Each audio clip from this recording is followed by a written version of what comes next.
Nederlands elftal presteren. Ik zie je dit tweeën, want het is al even een keer oer. Stop. Gast. EK voetbal. Ik zit hier nu bij Arjen de Boer, de sportverslagjouwer van Omroep Friesland. Miljoen. In het komende jaloeren in dit programma omtekend voor de Friese sport van het oude weekend. Hij weet dus alles van het EK en van voetbal. En ik weet helemaal niks. Want wat wordt er morgen gespeeld dan? Nederland tegen Noord-Macedonië. Ja! Zie je? Nederland tegen Noord-Macedonië. Goed bezig. Uw volgende tegenstander van het EK is Noord-Macedonië. Noord-Macedonië. Noord-Macedonië, oké. Ik zal even een onderzoek doen en als eerste selectieer wat het Macedonië tot nou daar spelen. Noord-Macedonië, dat zijn de plaatselijke bakkers en de slagers en de kruidenier. Dus ja, nee, ik denk dat mag wel slagje. Noord-Macedonië. Oh, dit is wat oors. Ik weet niet of ik dit vinden maat eigenlijk, maar oké. Nou, Noord-Macedonië, het is in Oostenrijk 3-1 verlen. En het is in Oekraïne 2-1 verlen. Net zo goed in dus. Zielig. Nou, die maakt ze wel in dus. Ik ben hier nou in Kwaaien. En ik ben een beetje op zoek naar mooie oranje versieringen bij huizen. Maar het valt me wel aardig te zien. Ik heb hier hebben een paar vlaggetjes. En daar. Maar voor de rest ik net heel volle. Dus hij stond hier muziek versierd. Ik zou dat echt nooit doen. Waarom zou dat doen? Dat is te raar. Allemaal van links naar rechts, de tent die wordt gewold. Naar links, Jee. naar rechts. Als die er net in zit hier. Ik zit nu in de auto, we rieden.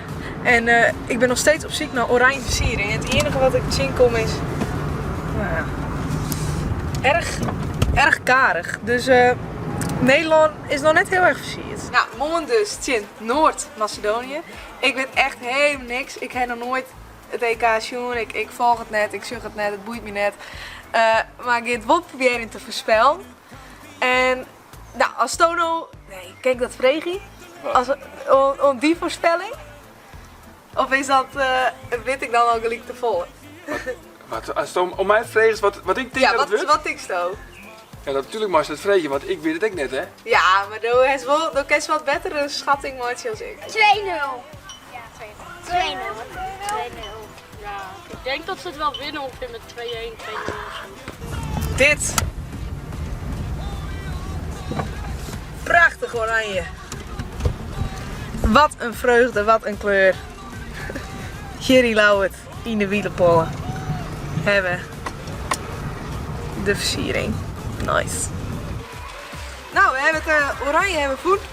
Maar waarom is Nederland eigenlijk oranje?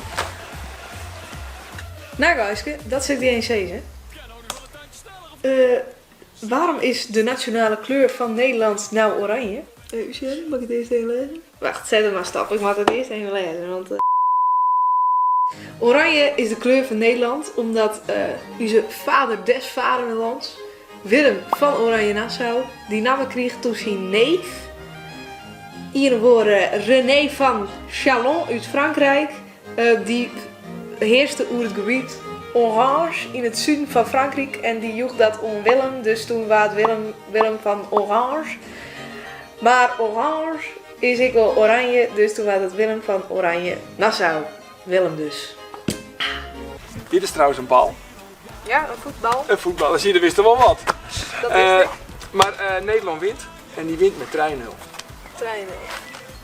Oké, nou dan neem ik dat maar in mijn berekening. Nou, succes. Uitslagen. Nederland, Oostenrijk 2-0. Nederland, Oekraïne 3-2. Nederland, Georgië. Oh nee, dat is een oefen. Toch? Dat is een oefenwedstrijd. Oké, dus wij hebben tot nu toe 2-0 won en 3-2 won. Ja, dat ligt als jij. Wij winnen gewoon superieur. Wij winnen gewoon alles. Dus daarom lijkt me voorspelling Nederland, Noord-Macedonië, 6 Ian. I said it en het komt uit. En dan geven we no shit wat de uitslag is. Het is goed. Het is die 22 juni en dat betekent dat de wedstrijd juist te spelen is. Is mijn voorspelling uitgaan van 6 Ian, ik zo even mij. Nee, De uitslag is namelijk... Het eindsignaal klinkt. Het Nederlands elftal wint met 3-0. 3-0 van Nederland. En Bas van der Stoep 2000 hier dat goed voorspeld. Want we hebben hier op Instagram ik even vregen. Nou, jammer genoeg, ik heb het dus net gehoord. Maar Nederland wint. En die wint met 3-0. Maar hey, Nederland heeft wel gewoon. Joepie, joepie, joepie. Dan is dit de video voor deze week. Vergeet net even te liken, te abonneren, de video te delen. En dan zie ik je volgende keer weer. Doei!